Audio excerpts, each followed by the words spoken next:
आज की बात स्वागत।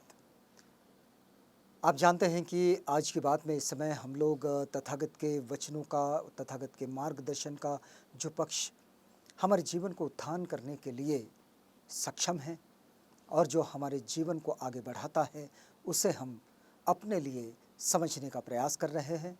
और आज की बात में हम इसी बात पर जोर देते हैं कि एक नैतिक जीवन बिताने के लिए और स्वार्थपूर्ण आकांक्षाओं का अंत करने के लिए जब लोग प्रेरित होंगे और आगे बढ़ेंगे, तभी वे दुख मुक्ति की राह चलेंगे। क्योंकि सुख की चाहत सबके पास है, लेकिन वो चाहत तब तक पूरी नहीं होगी जब तक हम लोग अपनी स्वार्थपूर्ण आकांक्षाओं का अंत ना कर लें।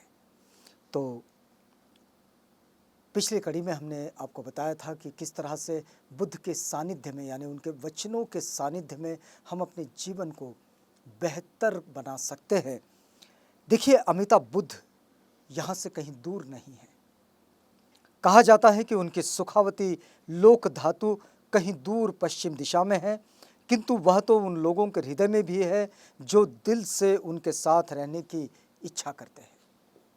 अगर हम तथागत के उपदेश अपने चित्त पर धर लें, उनका आचरण करने लगे, तो बस बुद्ध वहीं उपस्थित हो जाते हैं। और इसलिए बुद्ध हमसे कहीं दूर नहीं होते हैं। जब कुछ लोग अपने चित्त में अमिताभ बुद्ध की सुवर्ण आभा में दमकती आकृति चित्रित करते हैं, तो चित्र 84,000 आकृतियों अथवा विशेषताओं में प्रकीर्ण हो जाता है। यह आकृति या विशेषता 84,000 किरणें प्रकाशित करती है और हर किरण विश्व को प्रकाशित करती हुई बुद्ध के नाम का जप करने वाले किसी भी व्यक्ति को अंधेरे में नहीं रहने देती। और इस प्रकार बुद्ध लोगों के लिए बुद्धत्व मुक्ति का लाभ उठाने में सहायक होते हैं। ये जो तथागत की आभा के साथ 84,000 किरणें प्रकाशित होती हैं, उनके आभा को कभी अगर देखने का मौका मिले तो इसी तरह जिसके मन में तथागत के प्रति आस्था है, उनके वचनों को उन्होंने अंगीकार कर लिया है, तो फिर उनके साथ ये बात बिल्कुल बनी है कि वे बुद्ध के साथ हो लेते हैं और बुद्ध उनके साथ हो लेते हैं।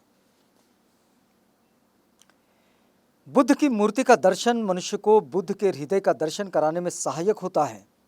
बहुत सारे लोगों का ये आक्षेप होता है कि भाई, बुद्ध ने तो कभी मूर्ति पूजा नहीं सिखाई, फिर तथागत बुद्ध की इतनी मूर्तियां पूरी दुनिया में क्यों हैं? सवाल बड़ा जायज है कि जिन्होंने मूर्ति पूजा सिखाई ही नहीं, उनकी इतनी मूर्तियां क्यों हैं? तो ये मूर्तियां मात्र प्रतीकों के रूप में होती है कि एक तो वो आदर्श है, जिस आदर्श के सामने नतमस्तक होना है, अपना शीश झुका देना है, और इसलिए ये मूर्तियां बनी हैं। ये मूर्तियां पूजा करने के लिए नहीं बनी हैं, लेकिन बुद्ध मूर्ति का दर्शन, यदि मन से कोई दर्शन बुद्ध मूर्ति का कर लें, तो बुद्ध के हृदय का दर्शन कराने में सहायक होता है। तो इस मूर्ति का दर्शन भी बुद्ध के हृदय का दर्शन हो सकता है, क्योंकि उस मूर्ति को देखते हुए आप देख सकते हैं कि उनके गुणों का एक एक हिस्सा वहाँ हमें उन प्रतिमाओं में, उन मुद्राओं में नजर आता है। बुद्ध का हृदय महाकरुणा से भरा हुआ है, जिसमें सभी लोग समाये रहते हैं, और वे भी जो उनकी करुणा को नहीं जानते या फिर भूल गए हैं, उनके लिए भी तथागत के पास में जगह है। ऐसा नहीं है कि उन लोगों के लिए कोई जगह नहीं जिनके पास करुणा नहीं है। फिर जो उनका श्रद्धापूर्वक स्मरण करते हैं, उनका तो कहना ही क्या। अंगुलीमाल की बात आपको पता होगी, जो बौद्ध साहित्य में और बौद्धों की जहाँ जहाँ भी संगोष्ठियाँ होती है, उसका जिक्र ज़रूर होता है। उसके मन में करुणा तो नहीं थी, लेकिन तथागत से मिलने के बाद उनके मन में वो करुणा जागी कि उन्होंने पलटकर प्रत्युत्तर देने वाली बात तो कभी नहीं की, और ना ही पलटकर हमला करने वाली बात, जबकि हजारों लोगों के शीश खंडित कर उनके उंगलियों को अपनी माला में पिरोने वाला अंगुलीमाल। लेकिन इतना बदलाव कि पलटकर कभी फिर उन्होंने जवाब नहीं दिया और बौद्ध भिक्खु बन गए।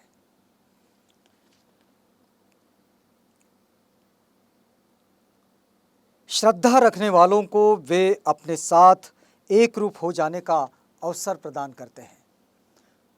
अगर तथागत के प्रति श्रद्धा है मन में, तो निश्चित रूप से तथागत के वचनों के साथ एक रूप हुआ जा सकता है। बुद्ध की काया सबके लिए समान रूप से सर्व समावेशी है।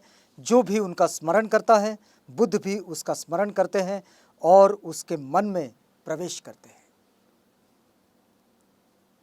ये बड़ी गहरी बात है कि जब हम तथागत के वचनों का स्मरण करते हैं तो वो वचन हमारे अंदर उतरने लगते हैं, और इसलिए जब वो वचन अंदर उतरने लगते हैं तो इसका मतलब ये हुआ कि हम तथागत को याद करते हैं और तथागत हमें याद करते हैं। हम उनमें समाते हैं और वो हम में समा जाते हैं।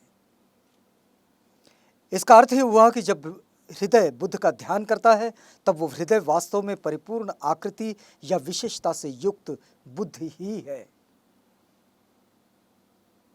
अतः निर्मल और सच्ची श्रद्धा रखने वाले मनुष्य को अपने हृदय की कल्पना बुद्ध के हृदय के रूप में करनी चाहिए। ये बहुत महत्वपूर्ण बात है कि हम अपने हृदय की कल्पना बुद्ध के हृदय के रूप में करें।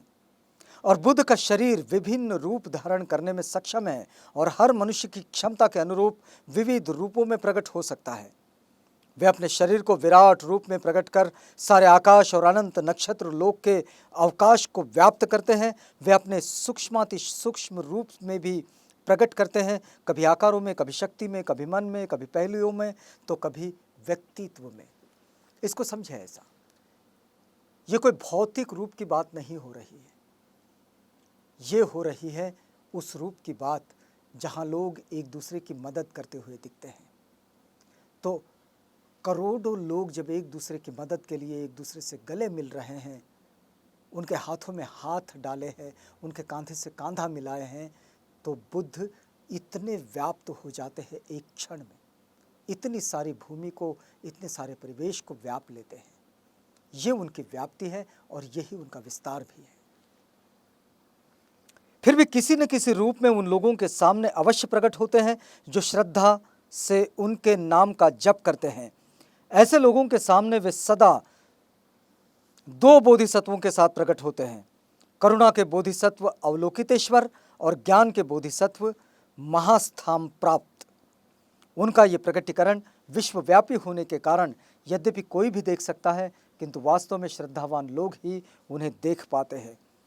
जहाँ जहाँ करुणा होती है, वहाँ वहाँ तथागत स्वयं उपस्थित हो जाते हैं। क्योंकि जब लोग करुणा से भर जाते हैं, जब लोगों के साथ ममतामयी व्यवहार करने लगते हैं, तो बस ये समझ लीजिएगा कि बुद्ध वहाँ प्रकट हो चुके हैं। जो उनका अधिभौतिक रूप देख पाते हैं, वे अपरिमित संतोष और सुख पाते हैं। जो सच्चे बुद्ध को देख पाते हैं, उसको तो अगणित आनंद और अखंड शांति का लाभ होता है। अमिताभ बुद्ध का हृदय साक्षात महान करुणा तथा प्रज्ञा ही है, इसलिए वे कभी भी मनुष्य का उद्धार कर सकते हैं। जहाँ करुणा है और जहाँ प्रज्ञा है, वहाँ बुद्ध उपस्थित हो जाते हैं और वो मनुष्य का उद्धार भी करने की क्षमता रखते हैं, क्योंकि उनके वचनों में इतनी ताकत है, इतनी क्षमता है। जो भी उसका अंगीकार कर लें, उसको आचरण में ले आएं, तो निश्चित रूप से वो अपने आप में उद्धार को पा लेते हैं और अपने साथ साथ औरों को भी मुक्ति दिलाते हैं। और इसीलिए ये कहा जाता है कि अमिताभ बुद्ध का हृदय साक्षात महान प्रज्ञा तथा महान करुणा से भरा हुआ होता है और इसलिए वे मनुष्य का उद्धार करते हैं। तो अपने उद्धार की राह चलने के लिए और दुखों से मुक्ति को पाने के लिए और सुख के अधिक से अधिक करीब जाने के लिए तथागत के उपदेशों को अगर अंगीकार कर लिया जाए तो फिर ये राह आसान हो जाती है, ये राह सुखकर हो जाती है और दुख मुक्ति की जो चाहत है वो चाहत पूरी होने में बहुत सहायता होती है। तो आज की बात में बस इतना ही।